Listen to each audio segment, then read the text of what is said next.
sebesar 5 miliar rupiah. Kedua, pada tahun 2017 dengan menggunakan dana APBD tahun 2017 sebesar 80 miliar rupiah. Penganggaran dana hibah tersebut tidak sesuai dengan prosedur sebagaimana dalam peraturan perundang-undangan, diantaranya tidak didahului dengan pengajuan proposal dari pihak Yayasan Wakaf Masjid Sriwijaya sebagai penerima dana hibah dan hanya berdasarkan perintah AN selaku Gubernur Sumatera Selatan. Bahwa Yayasan Wakaf Masjid Sriwijaya tersebut tidak beralamat di Palembang, melainkan beralamat di Jakarta. Kemudian, lahan pembangunan Masjid Sriwijaya Palembang tersebut juga tidak selesai.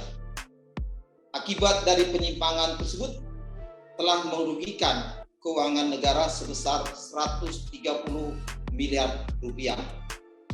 Adapun pada masing-masing tersangka kami sampaikan kepada rekan-rekan media, tersangka AN selaku gubernur telah menyetujui dan memerintahkan penganggaran dana hibah dan pencairan tanpa melalui proposal terlebih dahulu.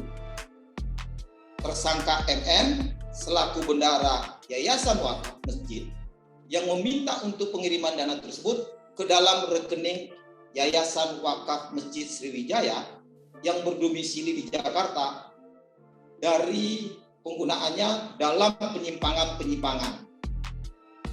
Kemudian tersangka LPLT selaku mantan Kepala Badan Pengelolaan Keuangan dan Aset Daerah melakukan pencairan dana tanpa prosedur dalam proses hibah pembangunan Masjid Sriwijaya.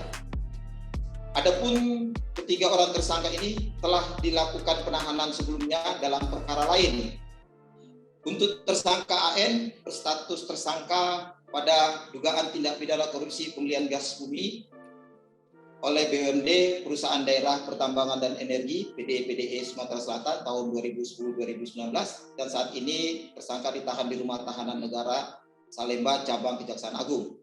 Untuk tersangka MM juga tersangka sebagai status pada dugaan tindak pidana korupsi pembelian gas bumi oleh BUMD Perusahaan Daerah Pertambangan dan Energi Sumatera Selatan tahun 2010-2019.